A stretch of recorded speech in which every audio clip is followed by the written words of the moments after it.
Imagine por um instante que você é um corredor de automóveis. Velocidade, curvas, habilidade, intuição, muita emoção. Imagine enfrentar calor, frio, chuva, adversários, desgaste dos pneus, freios ruins. Hoje em dia, é sempre bom contar com a tecnologia, segurança, estratégia, um time todo preparado a ajudar. Agora imagine que tudo isso acontece em 1950, 1960. Antes do Senna, antes do Piquet, antes de mim, houve um grupo de homens, pilotos, empresários, mecânicos, que preparou a pista, amaciou os motores e deixou reluzentes os carros. Bird, Marinho, Luiz Pereira Bueno, Patti e tantos outros que correram no Brasil nas décadas dos anos 50, 60, foram responsáveis por alguns dos mais bonitos capítulos do automobilismo brasileiro. A era romântica do nosso esporte a motor. A era da paixão, suor e graxa.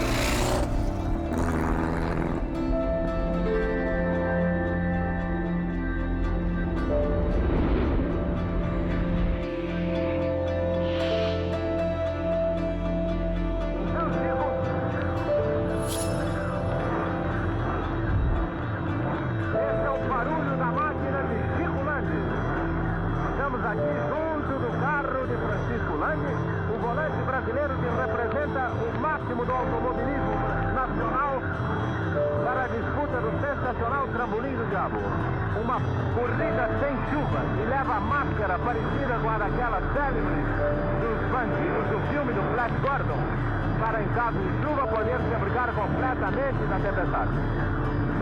Também Jaburu já está pronto, já tirou seu carro aqui da linha.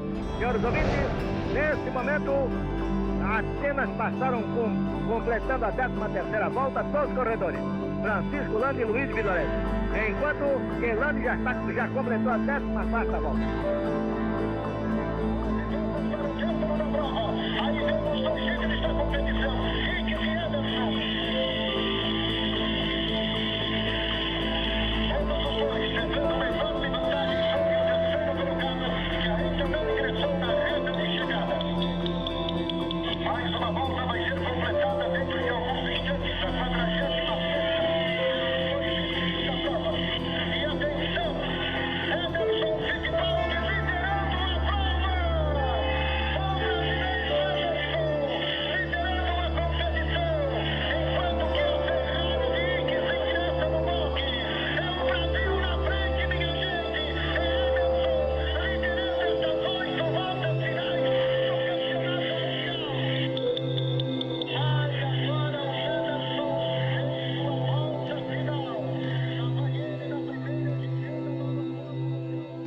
Olha, para mim, para construir um carro, a primeira coisa que vem do nosso Deus. Ele me dá a visão daquele que eu quero fazer. Então faço os primeiros modelos em tamanho pequeno, em escala 1:18 ou em escala 1:20, para eu me lembrar. Aí começo a fazer a construção de um carro. Aí começo com os tubos, fazendo o chassi, procurar que tipo de suspensão que vou usar, que tipo de motor que usaria, que tipo de câmbio, pneus, roda e assim por diante. Assim seria a construção do veículo. Bom, eu sou filho de um argentino. Meu pai gostava muito de automobilismo. Na minha juventude, infância, juventude e adolescência, começa a carreira do Fangio. Eu e meu irmão ficávamos do lado do meu pai, ouvindo as transmissões. E também antes disso, meu pai gostava muito e a gente frequentava Interlagos. Eu via aquele palco, né? Chico Landi, meu Deus. E Ciro Caires e tal. Eu era jovenzinho, né? Meu irmão era mais novo que eu, 3 anos, era uma criança. E era uma coisa fantástica, né? Eu nunca podia imaginar que aqueles sonhos de infância, né, fossem se materializar ao longo da minha vida, de eu fazer parte daquele palco e tal. Fantástico, e foi assim. Bem, o início da minha vida no automobilismo, né, quando eu comecei, foi através da Vemag, porque eu sou técnico formado pela Getúlio Vargas e depois de sair do quartel, eu fui trabalhar na Vemag, que era uma das fábricas de automóvel que estava vindo há pouco tempo para o Brasil. O primeiro trabalho que eu fiz em corrida de automóvel foi nas 1000 milhas de 1960 e, como eu já te disse, não tinha a menor ideia do que era Interlagos e me convidaram para ajudar nas 1000 milhas. E eu fui para Interlagos para lavar os pneus dos carros, porque eles andavam naquela pista que não era o que é hoje, né? Saíam da pista, sujavam muito naquele gramado e nós lavávamos na fábrica. Foi meu primeiro trabalho. E interessante que aí eu me apaixonei pelo automobilismo, porque eu vi ali a possibilidade de desenvolver o que eu gostava de fazer, que é mecânica, porque você conseguia tirar do automóvel mais do que ele tinha para oferecer para o trânsito urbano. Bom, começou a história inteira, eu tinha 4, 5 anos. Meu pai, já naquela época, organizava provas automobilísticas, além de ser um jornalista especializado em automobilismo. E quando eu tinha 4, 5 anos, foi a primeira vez ele me levou para Interlagos. Isso foi há muito tempo atrás, 1954, 55. Meu irmão era revendedor de Studebaker. Eu estudava em Santo Amaro. Santo Amaro é caminho de Interlagos.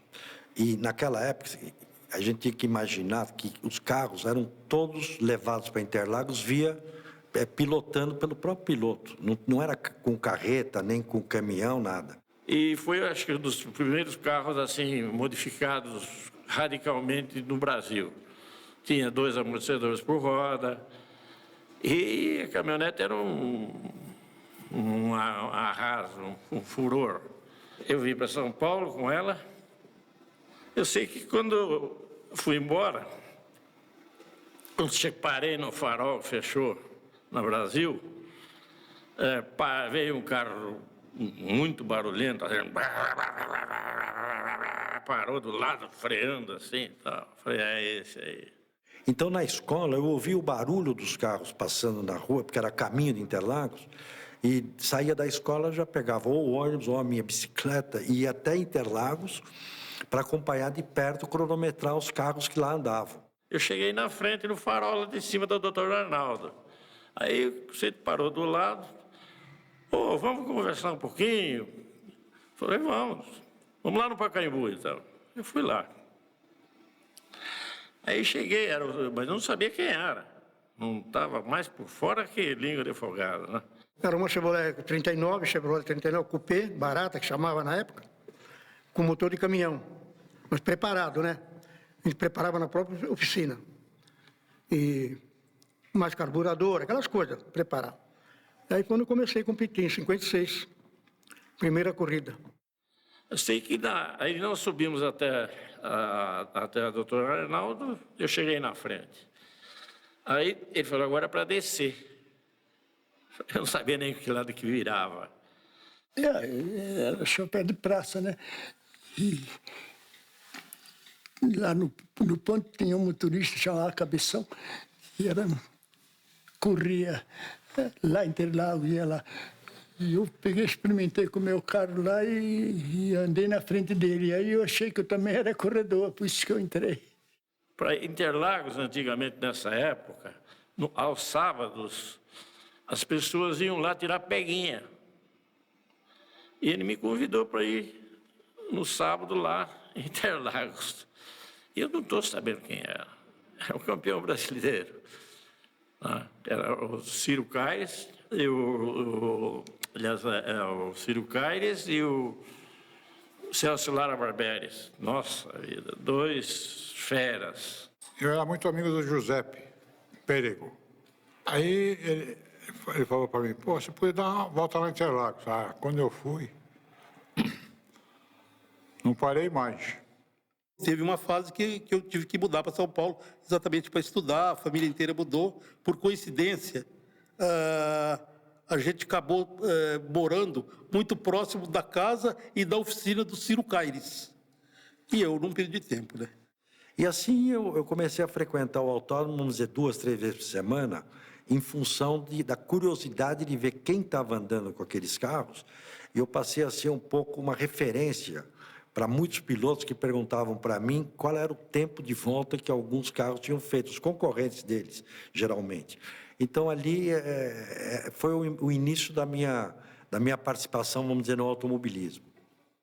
Olha, eu acho que todos que eram assim meus heróis, meus ídolos, foram responsáveis.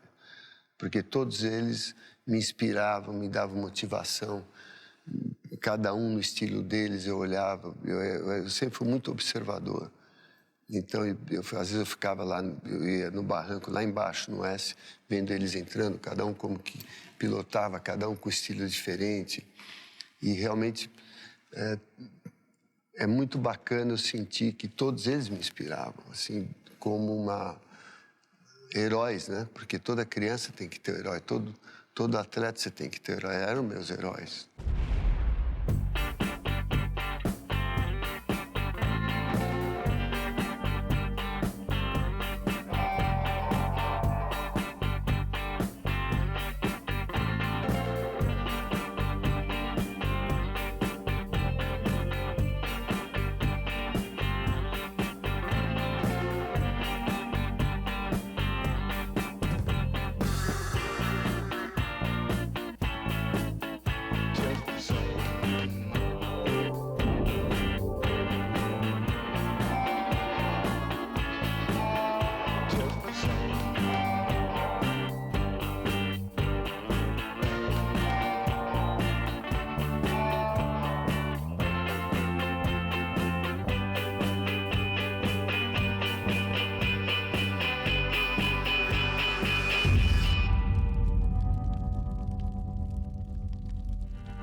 Eu nasci para a velocidade, que eu sei. Agora, não sei, você nasceu para que velocidade? Você nasceu, vamos dizer, para que tipo de esporte, de velocidade, para quê? Cada um de nós acha que temos uma coisa na vida. Eu, pelo menos, gosto de automobilismo e vou morrer por isso. Você pilotar um carro de corrida é muita emoção. Pela velocidade, adrenalina, aquela expectativa, você conseguir controlar o carro, andar no seu limite, no limite do carro. Tudo isso é o que a gente busca de emoção, de sentimento, de paixão. Realização. Realização como profissional, realização... Sabe, realização. Olha, eu não sabia nem saberia te dizer a palavra. Tesão. Pronto, falei. Certo? E era mesmo. Essa é uma pergunta interessante, porque gostar de carro... Eu acho que o carro é um objeto de consumo, principalmente de todo mundo, mas principalmente dos homens, né? Então, isso eu acho que é o começo da paixão pela história. É o cara primeiro gostar de carro, depois ele gostar de performance usando o carro.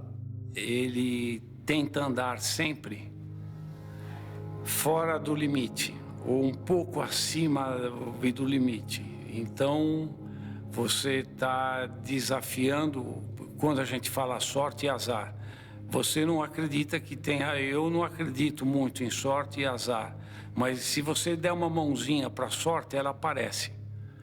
Ou se você massacrar muito o azar, ele vai te levar. Estar pilotando um carro é muita adrenalina.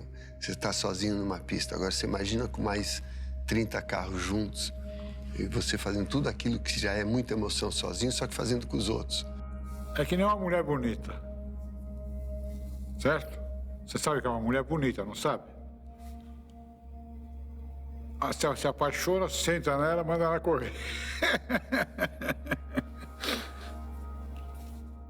Um piloto no automobilismo é um cara privilegiado. É um cara que está fazendo coisas dentro de um carro de corrida que milhares de pessoas no mundo gostariam de fazer e não tiveram oportunidade. Então é uma adrenalina espetacular. É o espírito de competição. Ser um piloto é uma coisa muito especial. Eu acho que eu vou continuar a ser piloto até o último dia da minha vida. Correr de automóvel é paixão. Não tem como fugir disso. O sujeito vê um carro e pronto, está decidido. Essa é a história de todos nós. A sensação de velocidade, o risco, a liberdade, os limites. Há 40, 50 anos, o conceito de carro estava no auge. Um carro era uma extensão da gente. Desde o início é assim. A invenção do carro inspirou rapidamente a invenção do automobilismo.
Cara, assim, Ciro Caires.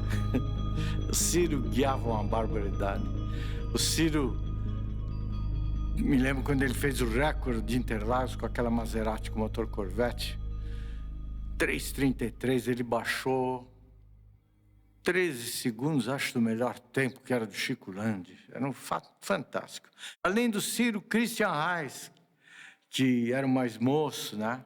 Mas do Marinho, Mário César de Camargo, o popular caipira, porque ele é caipira mesmo, Bíblia de Clemente, que corria com ele pela Vemag, Eduardo Seridônio, o Eduardo Escuráquio, Celso Lara Barberes, Christian Reis, Chico Landi.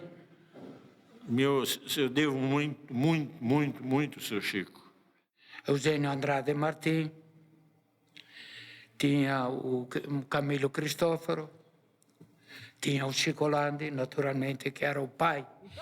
O Chico Landi, para mim, foi o pai de todos os pilotos aqui no Brasil. Eu falava o seu Chico, né? Desde criança eu me chamava de seu Chico. O seu Chico correu, ganhou o circuito de Bari, primeiro brasileiro a ganhar uma corrida de Fórmula 1, de Grand Prix. Não existia Fórmula 1, era carro Grand Prix, né? Com uma Ferrari. Meu pai estava transmitindo essa corrida para o Brasil pela Rádio Pan-Americana. Al via dell'onorevole Iannuzzi, sottosegretario alla difesa, scattano i 20 bolidi. Debbono percorrere 25 giri pari a 138 chilometri. Vi impiegheranno poco più di un'ora. In testa per 3 giri, Manzon sarà poi costretto a fermarsi ai box oltre 5 minuti per noia di accensione. Tagliato fuori dalla gara, si prenderà la soddisfazione di stabilire il miglior tempo sul giro, a 128 km di media. Dal terzo al nono giro il comando della gara sarà tenuto dall'americano Tom Cole su Ferrari, che in questa come nella fase finale precederà di pochissimo il milanese Castellotti, sempre su Ferrari. Ma al decimo giro vediamo in testa il 67, Chico Landi, anche lui su Ferrari. Da questo momento il brasiliano, che già nel 48 ha vinto a Bari, non sarà più raggiunto. Così tornerà a gustare il sapore della vittoria. A primeira vez que eu conheci o Enzo Ferrari, que ele me convidou para guiar para a Ferrari, sem falar nada, ele falou assim: Ciao Fittipaldi, come stai? E Ciccolandi, como está? Primeira vez que eu conheci o Enzo Ferrari, na hora ele falou, Ciccolandi, como está? Eu cheguei no Brasil e falei, seu Chico, o Ferrari, a primeira coisa que falou comigo foi o seu nome. Ele ficou super feliz, né? Porque existia esse relacionamento importante com a Ferrari. Você imagina eu chegando lá na Ferrari, o Enzo Ferrari falar isso para mim. Espetacular. E essa é a história que pouca gente conhece no Brasil. E que é uma história importante para nós, automobilismo brasileiro. Apesar de não desenvolverem grandes velocidades, já tinha um apelo necessário para um sucesso. O suficiente para despertar a imaginação e estimular novos limites. Não havia praticamente estilo. Apenas com o tempo é que o design, conforto e outros mimos foram sendo acrescentados. E a moda pegou. Logo, muitos estavam disputando corridas. Contra o tempo, contra os amigos, contra si mesmos.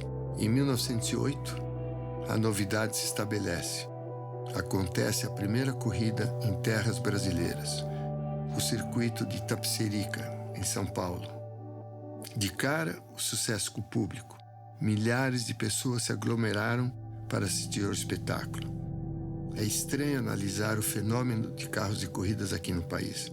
Parece que fomos feitos um para os outros. A então capital federal, Rio de Janeiro, lança sua prova, o Circuito da Gávea, o Trampolim do Diabo. Automobilístico da América do Sul, a prova do Trampolim do Diabo, 5º Grande Prêmio Cidade do Rio de Janeiro.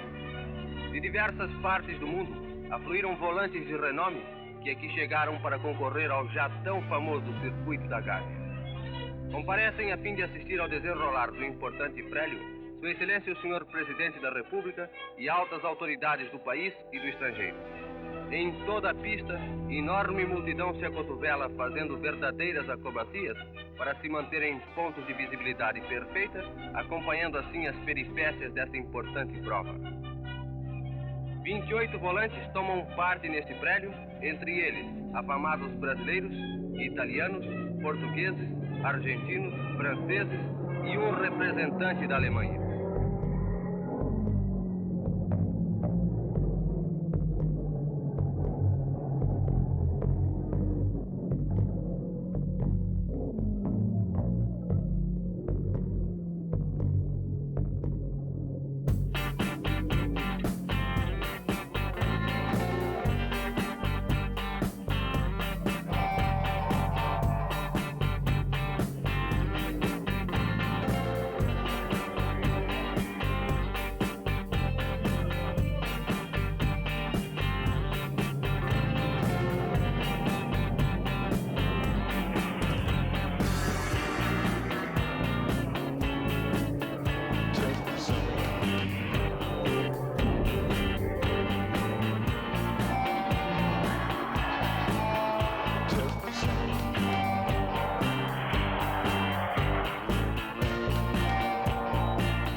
Eu acho que o Circuito da Gávea trouxe o automobilismo internacional top para o Brasil.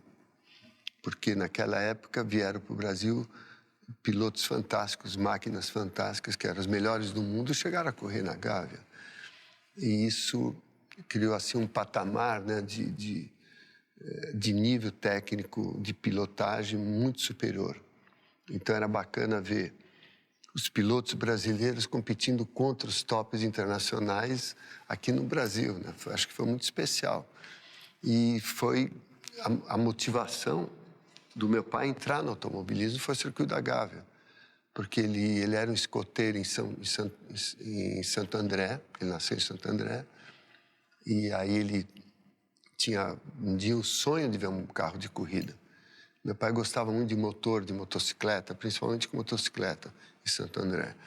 E aí, quando ele soube que ia ter o circuito da Gávea, ele era escoteiro, avisou meu avô que ele ia fazer um acampamento perto do Pico do Jaraguá. Aí ele pegou um trem, foi até o Rio, foi a pé até a Gávea, subiu numa árvore, ele tinha 16 anos, foi em 1936. E foi o primeiro circuito, a primeira vez que ele viu um carro de corrida internacional passando, ele ficou louco. Imagina, Barão de Tefé, Pintacuda, eu acho que o Chico Landi não estava nessa corrida, não sei se estava. Mas os nomes, assim, internacionais. Aí ele voltou de trem para Santo André e falou pro meu avô Pasquale, né, italiano. Aí, como é que foi o acampamento? Ele falou, foi legal o acampamento do Pico do Jaraguá. Estava no Rio. E aí que deu a paixão do automobilismo para a nossa família, meu pai, e que depois transmitiu para a gente. Mas foi o circuito da Gávea, muito importante.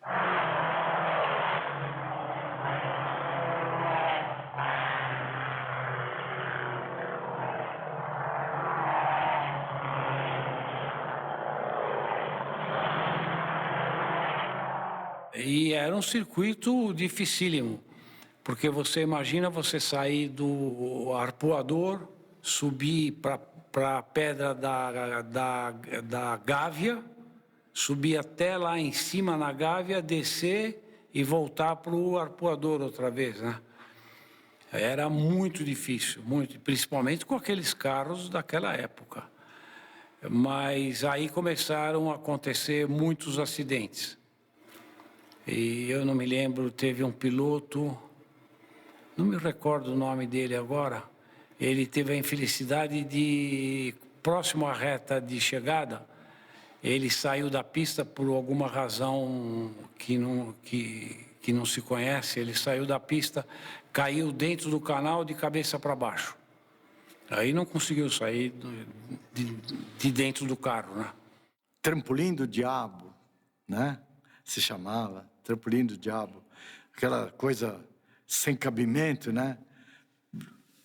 Trilho de bonde no meio do circuito, né? Aquelas curvas no meio daquela subida de montanha extravagante, né?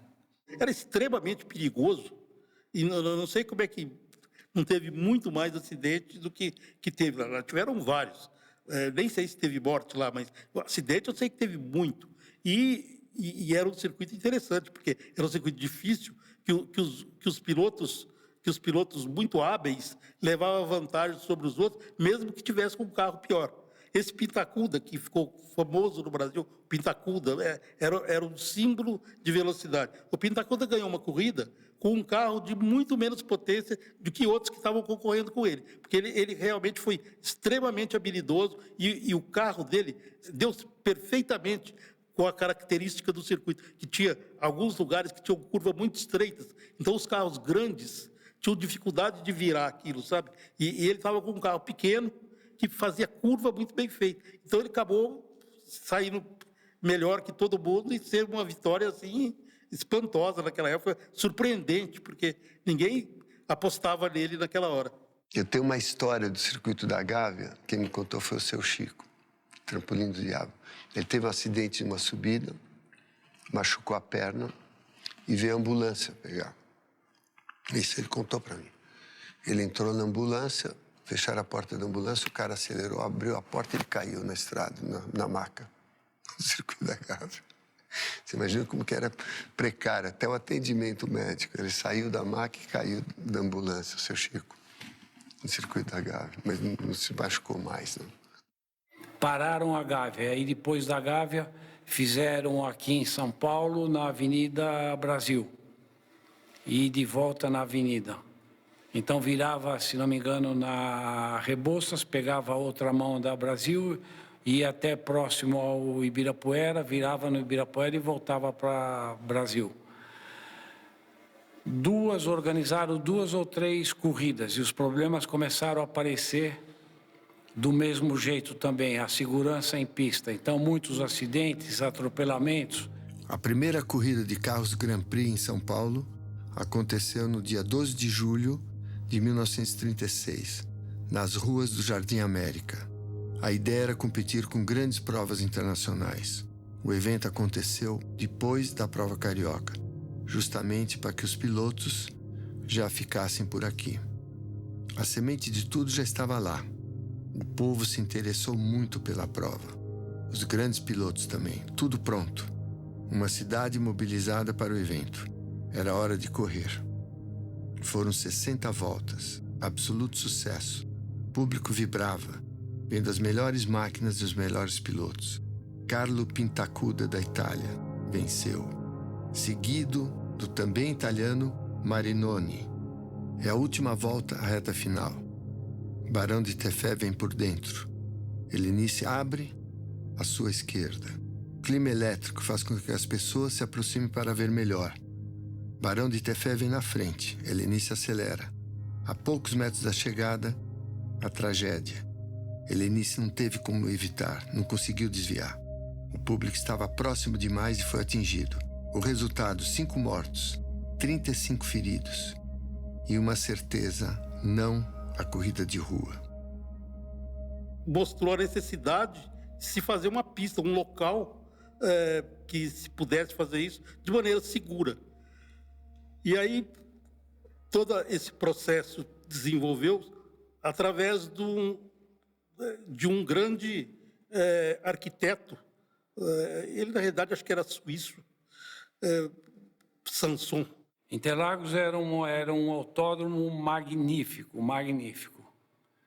E Interlagos tinha 8 quilômetros e alguma coisinha, acho que 8.100 metros.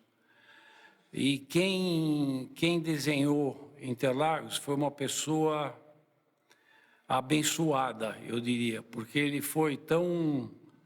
ele desenhou um autódromo onde você tinha subida, você tinha descida, você tinha curva lenta, você tinha curvas rápidas, você tinha curvas rapidíssimas.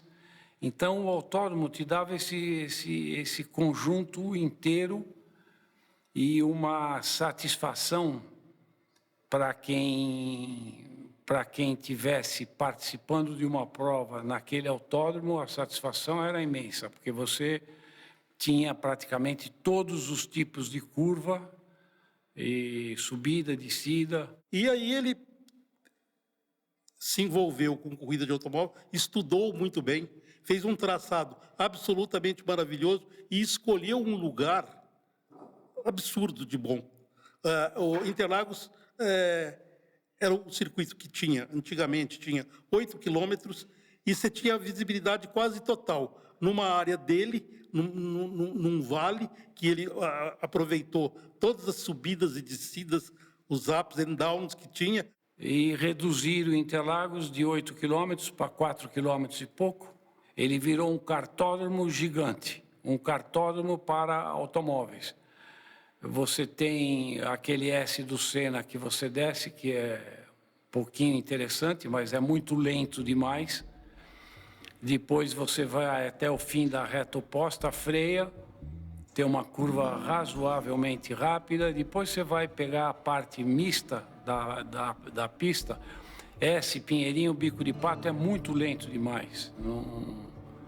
Então eu acho que faltou um pouco de... Já que quando fizeram a reforma e trocaram a pista, eu acho que poderiam perder um pouco mais de tempo, pensar um pouco mais e fazer um desenho para o autódromo, um desenho de pista mais interessante do que é hoje. São centenas de milhares de voltas completadas nas retas e curvas do circuito. A reforma e as mudanças não apagaram as trajetórias. Foram muitas idas e vindas, momentos marcantes. Cada detalhe de Interlagos parece estar envolto em uma aura de emoção e adrenalina. A glória e o abismo formam o DNA de cada metro dessa pista fantástica. Entre os casos, algumas lembranças bem amargas. Celso Lara Barberes teve um acidente fatal.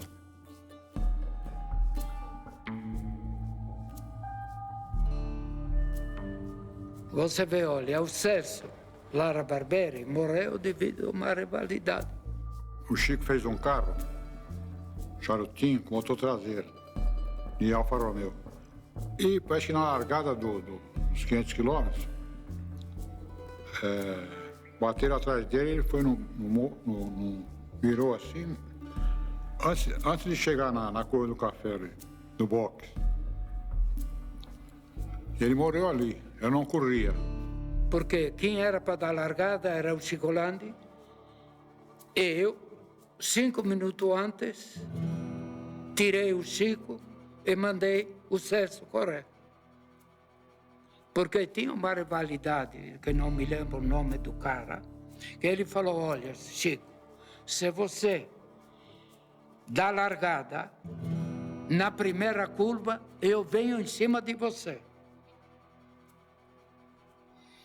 Onde que eu já tinha escutado no boxe essas palavras. Aí eu falei, Chico, você não vai dar largada. Vamos botar o Celso para dar largada, que pelo menos o cara sabe que não está você. Porque o cara era para bater em cima do Chico Landi, que era a rivalidade entre o Chico Landi e esses caras, que tinham esse tipo de escuderia.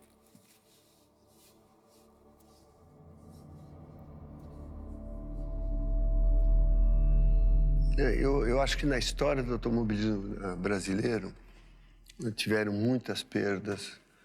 O Rio Negro foi na curva 1 em Interlagos com uma Ferrari, dividiu a Ferrari no meio porque pegou eucalipto. E a traseira desse carro era a traseira da última carreteira que o Camilo tinha.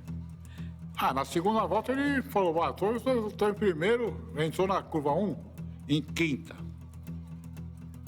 O ex-traseiro de Dion, da Testa Rossa. Era a traseira da última carreteira do Camilo, era um ex-traseiro de Dion, da Testa Rossa. Que era um carro fantástico, né? Era muito mais um protótipo do que uma carreteira. E lá, antigamente, a curva 1, entre a 1 e a 2 era eucalipto. Tudo bom, tudo bonzinho. Imagina você correndo com carro de corrida, que você saía da pista e batia no eucalipto, nas árvores. Mas estava plantado lá entre a curva 1 e 2 Interlagos.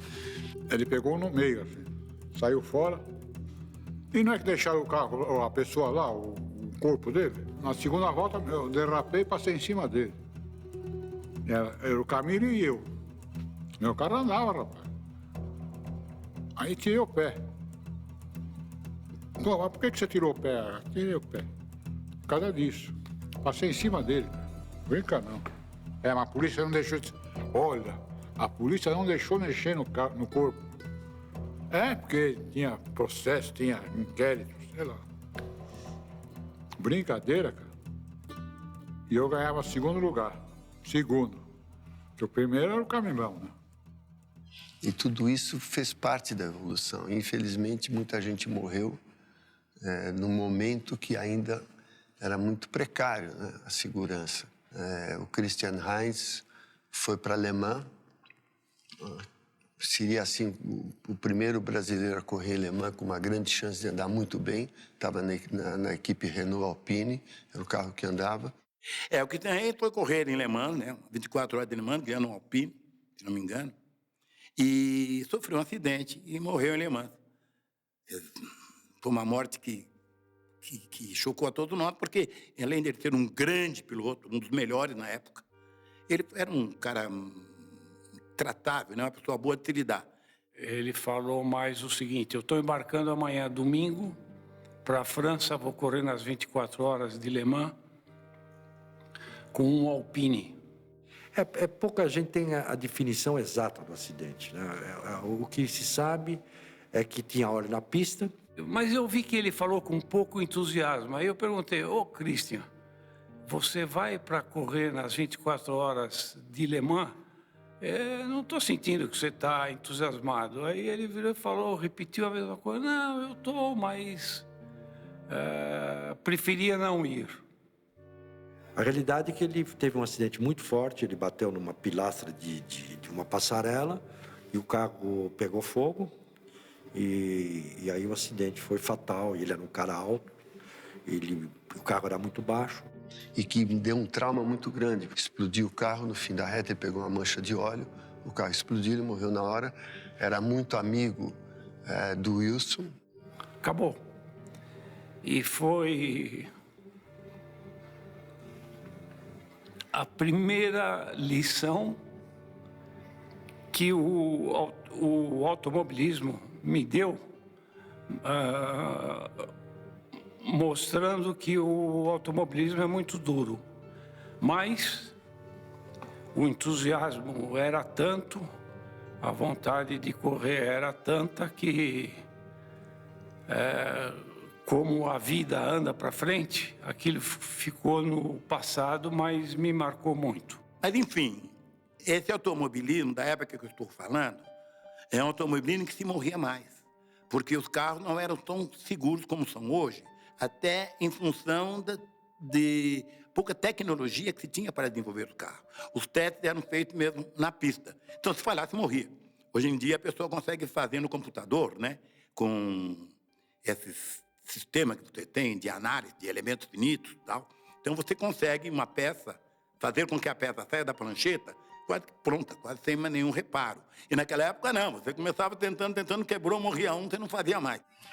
E tudo isso era um sacrifício. Muitos pilotos aqui tiveram acidentes feios, terríveis. Tinha cavalo em Interlagos. Às vezes tinha que parar o treino porque alguém via um cavalo andando. Você imagina você andando no carro de corrida numa pista à noite e aparece um cavalo na sua frente. O perigo que é e o risco, o cachorro. Toda hora parava treino das 1000 milhas, que tinha os cachorros que entraram na pista, tinha que parar. Não tinha guarda-reio. Era outra perspectiva de segurança, né? Isso é verdade. Interlagos era uma coisa interessante. Era uma pista absolutamente maravilhosa. Mas todos os acessos eram praticamente liberados. Então, entrar cachorro em pista era a coisa mais normal do mundo. Até cavalo tinha mesmo. Já uma pessoa lá, atropelando um cavalo, antes da curva 1, do lado esquerdo ali. É verdade. Não tinha muita proteção que tem hoje, né? Muita gente entrava sem pagar, porque tinha cerca. Lá para ter a cerca de arame, não era fechado. As pessoas acampavam. Interlagos, eu sempre ouvi que em 1000 milhas chegava a 80, 100 mil pessoas para assistir. Você entende? Mas eu acredito sempre que eram bêbados, né, que faziam essas anarquias aí, churrasco, tinha de tudo. Interlagos tinha de tudo. Foi uma época romântica do automobilismo com muito perigo, eu vejo assim. Mas, no fim, tudo deu certo. Estou aqui. Era muito perigoso naquela época. Os carros eram difíceis de guiar e a cultura de segurança estava muito ainda pobre. Até antes da Segunda Guerra Mundial, onde o Fórmula 1, o carro de Grand Prix, era muito rápido, não tinha cinto de segurança, não tinha freio a disco, não tinha Santo Antônio. E o piloto ficava totalmente exposto a um risco muito alto. Você vai aprendendo com acidente. Acontece em aviação. Cada avião que cai, você aprende uma porção de coisa.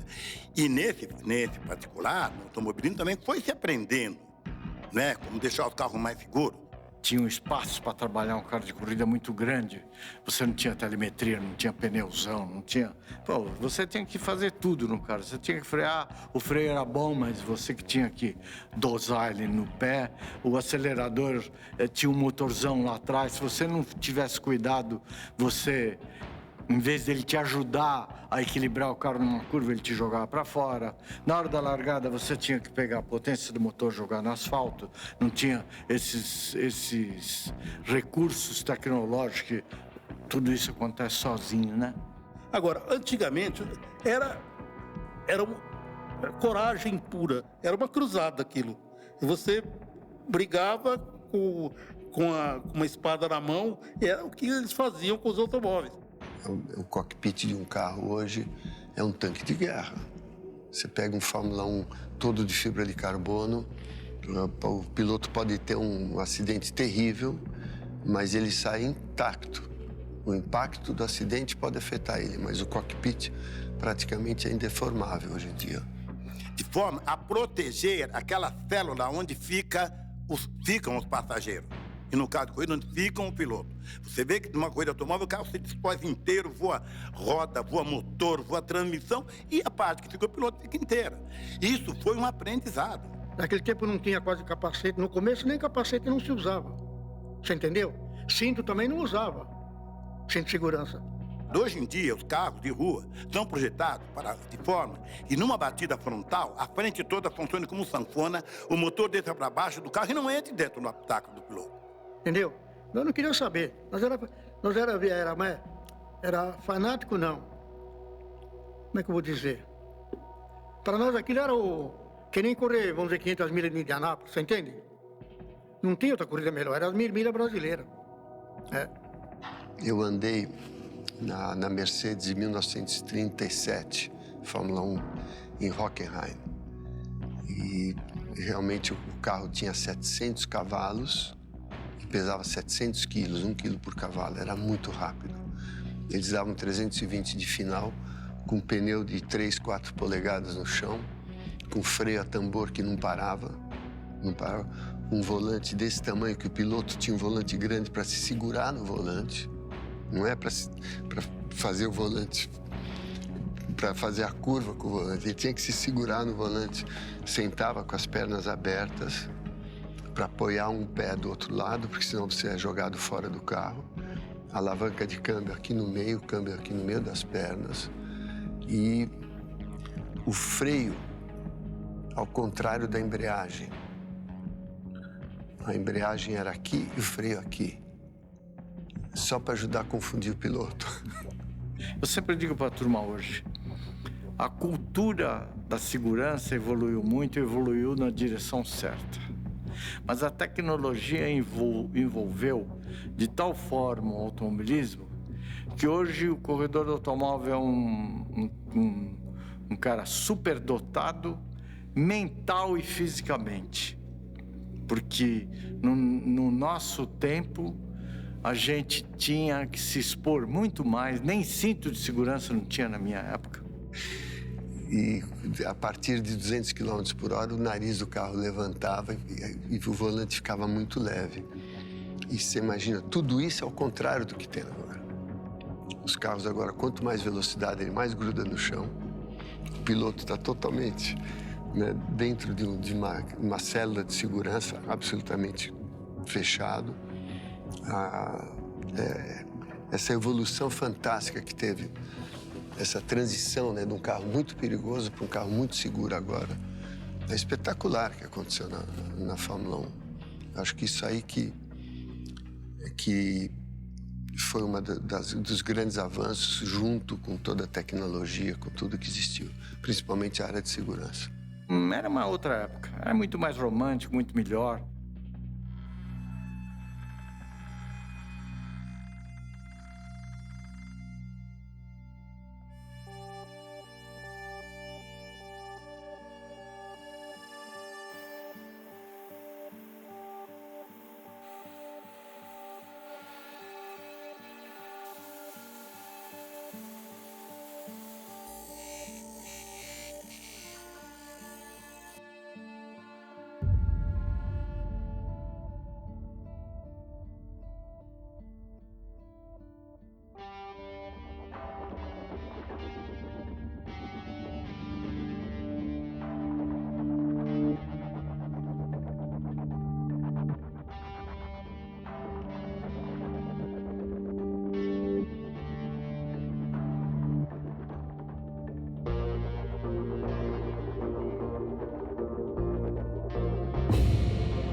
Eu nunca fui profissional. Pera, não. Profissional só tinha um, que era o Bird. Nos tempos não tinha estreante, não tinha novato, não, corria. Escrevia, corria e acabou. Mas não tinha esse negócio de profissional, nada. Me lembro. O primeiro piloto oficial de fábrica foi o Bird Clemente, que era meu companheiro de... Ele que eu falei para ele, Bird, você tá louco, você vai... Não, tá muito bom, Bird, nós estamos correndo de graça. Eu vou pedir, pô. Os caras estão usando nosso nome em propaganda, tudo. Eu vou pedir, nós estamos interessantes aí para eles. Por que eu não vou pedir? Os caras tudo tem carro de frota. Você tá louco, nós vamos pro olho da rua, tá cheio de cara, tá cheio de gente querendo no nosso lugar aí, você tá querendo... Você tá maluco. Essa era a mentalidade, né? Falando, não, senhor, nós vamos ter que ganhar alguma coisa para isso. Falei, Marinho, deixa eu vou falar com o pessoal aí, você fica fora disso. Se der certo, tudo bem. Se não der certo e eu estiver aqui para fora, eu vou sozinho, você não tem nada a ver com isso. Você ia pedir um patrocínio? Pelo amor de Deus. Os caras brigaram com você. Sai fora daqui. Tá louco? Vai. E não conseguia mesmo. Ele falou, olha, é difícil, mas eu vou ver e tal. Depois de 10 dias, ele me ligou, falou, olha, vem de gravata, naquela época tinha que usar gravata. Vem de gravata que vai ter um almoço aqui na fábrica. Vai vir você e o Marinho. Legal. Os caras te davam um pneu, um farol de milha. Teve um cara que me deu 2 farolzinhos de milha. Coitado. Se vocês soubessem que eu gastei no carro, gastamos uma fortuna. Então, deram um carro para cada um de frota. O carro era um carro com motor 1000S. Tinha tudo que o nosso carro de corrida tinha, o nosso banco anatômico, tinha tudo. Era o carro de corrida. E aquilo era uma glória para nós, né? Foi uma maravilha. Foi o primeiro espirro que houve no Brasil de reconhecimento de um piloto, do trabalho de um piloto. Ele lutou e nós conseguimos, vamos dizer, ser os primeiros pilotos, pelo menos no Brasil, com uma remuneração, vamos dizer, tinha um carro para uso. Tivemos uma recompensa boa da Vermag. E foi muito gratificante, eu diria. Foi muito gratificante. Quando Christian Heinz morreu, ele era o ídolo nacional, né? Ele era um cara bonitão, né? Usava camisa vermelha, Lacoste, todo mundo imitava ele. Ele era um padrão. E esse cara veio para o Brasil, convidado pela diretoria da Willis, montou o departamento de competição e ajudou a montar a fábrica dos Interlagos do Brasil. O que aconteceu com o advento do Christian? A Willis começou a pagar piloto, a Vermag começou a pagar piloto, a Cinca começou a pagar piloto, Cinca Chambord tinha piloto. E ele foi convocado pela Renault para guiar um carro em Le Mans, um Alpine. E ele vai para Le Mans e morre. Aí eu estou na minha casa à noite, o Greco chega lá e dizer que vem te buscar aqui, porque você vai guiar para a gente. Não sei o que. Eu falei, como assim? Eu tenho compromisso com o Jorge Leto, com o Marinho, com o Billy, com o pessoal da Vermag, meus amigos. Não, você vai ser profissional. Você assinou alguma coisa? Eu falei, eu não assinei nada, mas precisa assinar. A ética da gente, a amizade e tal. Não, se você não assinou nada, você não tem compromisso com ninguém. Você é um profissional. Eu falei, eu não sou profissional. Profissional ganha um salário, pô. Entendeu? Eu não sou profissional. Ele falou, quanto você quer ganhar? Quando ele falou isso para mim, eu falei, puta, eu não acredito, né? Esse cara tá me oferecendo um salário. Que foi onde começou o profissionalismo de pilotos e aí começou a parte de patrocínios. Mas foi o primeiro salário no Brasil. Sustentei por pouco tempo, porque a pressão era muito grande, eu pedi para o Greco passar. Ele estendeu para o Luizinho e para o Ilcinho, depois de alguns meses, o que eu ganhava, né? Porque eu não aguentava a pressão, tinha que matar um leão por dia, pô. Então, foi exatamente nessa época do JK que essa coisa começou toda. E veio até onde está hoje, que realmente os caras, as fábricas gastam fortunas E sempre é aquele lado do marketing e da tecnologia junto. O cara usa para fazer divulgação da marca, mas usa muito para desenvolvimento de produto. Havia tempos, peças e complementos vinham sendo produzidos aqui, mas faltava todo o resto. Em 16 de junho de 1956, o presidente Juscelino Kubitschek assina o decreto que garantia incentivos às indústrias envolvidas na fabricação de automóveis e de autopeças. A substituição dos carros importados pelos nacionais foi crucial para a mudança. Chegava a vez dos grids crescerem com os modelos nacionais.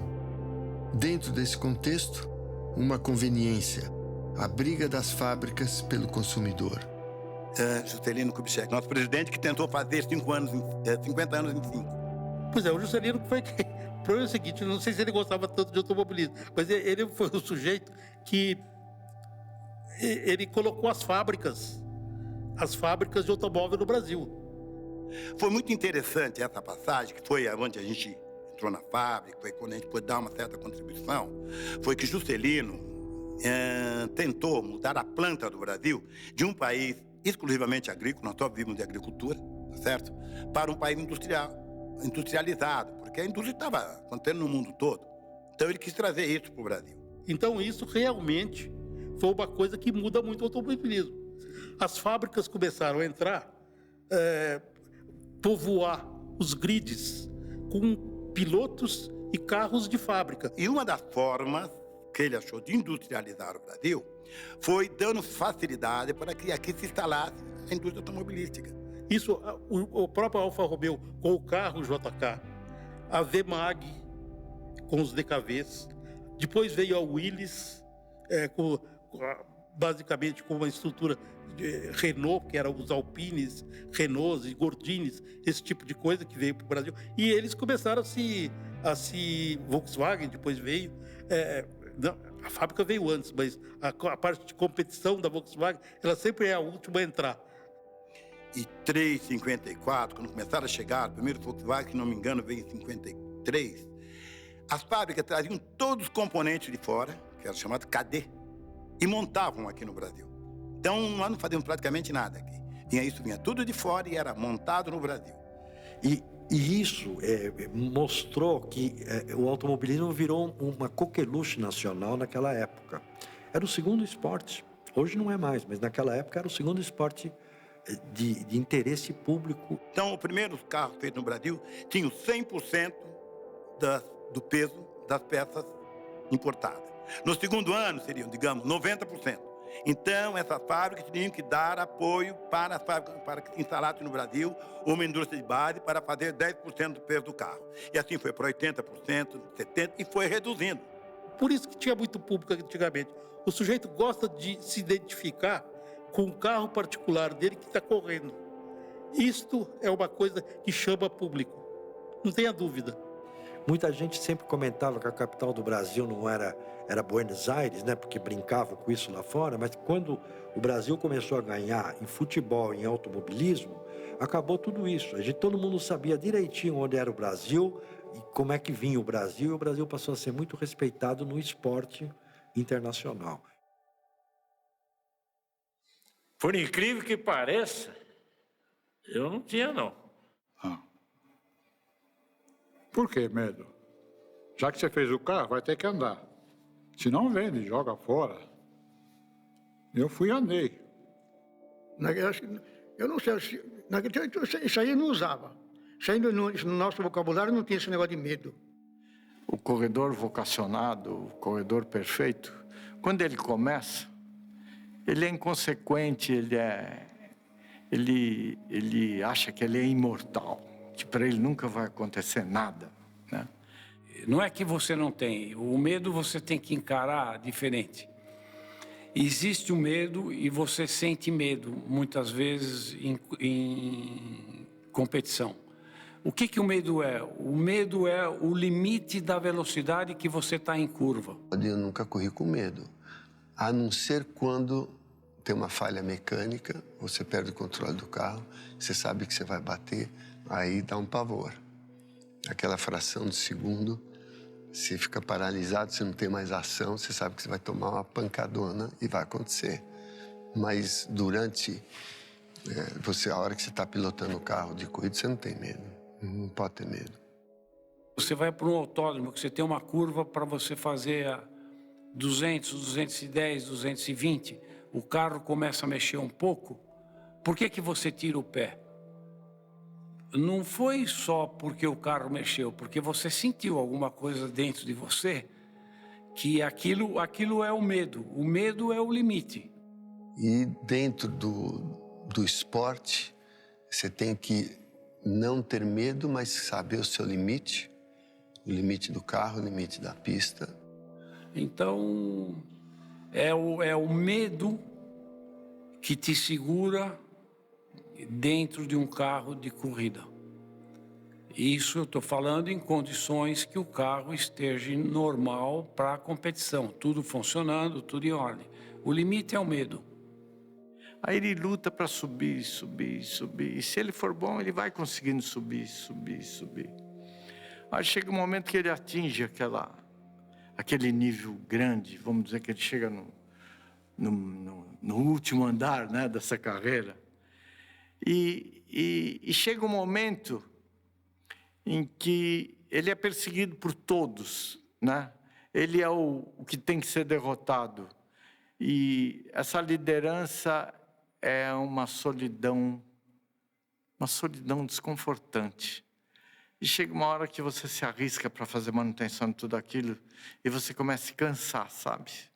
Acontece isso com todo mundo. Você pode perceber na carreira de todos, mesmo que o sujeito não revele isso, mas você percebe que ele começa a se cansar. E tem algumas coisas que são sintomas, sabe? Na hora de parar. E eu acho que todo piloto, quando ele traz para o boxe uma madeira, e a mãe dele começa a pegar o terço, começa a rezar, ele tem que estar na hora de parar, viu? É o outro lado, é a descida, sabe? Então, é o ciclo do piloto. E o medo, se o cara vai ser um piloto mesmo para valer, não pode ter medo. E o grande vocacionado, que eu vejo alguns que foram, não vou citar nomes mas eu nunca vi ele ter muito sentimento com um filho, com um amigo. Ele tem que ser um cara frio, sabe? Ele tem que ser desprendido. Para ele ser um grande corredor automóvel, ele tem que, na hora que ele está sentado ali naquela solidão, ele não tem que ter esses comprometimentos sentimentais, sabe? Ele tem que ser meio irresponsável mesmo. Tem que querer atingir aquele objetivo e o resto que se dane, pô. Não tem amigo, não tem filho, não tem mãe, não tem pai, não tem ninguém.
O Tony Bianchi era um artista, não só assim para construir com a própria mão o carro, mas conceber o carro da cabeça dele. O Crispim era assim um técnico, ou mecânico, ou preparador top que existia. Eu tive a oportunidade de correr com o Jean, um ótimo amigo, um companheiro, outro apaixonado pelo automobilismo, dedicado a vida inteira, pessoa muito especial. Olha, o Caetano Damiani também era uma época assim que eu era muito criança. E ele era assim dos melhores pilotos de carreteira que tinha, especializado em carreteira. O Beard marcou muito como um piloto muito arrojado, com controle de carro muito especial e que chamava muita atenção o estilo de pilotagem do Beard. E ele criou assim uma nova dimensão de pilotagem no Brasil. Eram meus heróis, sem dúvida nenhuma, todos eles.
Mesmo um ato aparentemente insano, arriscado como correr de automóvel, tem seus motivos. Correr ou se sentir salvo? Ao correr, se colocava em situações extremas. Em tudo que faziam, o risco constante. Não dava para parar para pensar, literalmente. Nem mesmo a natureza nos poupava. O risco e a vontade convivem, lado a lado no cockpit. A paixão pode consumir tudo, até a vida. E por anos, dia após dia, convivemos, dividimos as curvas, mas também dividimos os sonhos. Ninguém falou que ia ser fácil. A primeira vez, muitas vezes, até a última, correr é inesquecível. Tudo isso, graças a elas, nossas companheiras na solidão, nossas máquinas.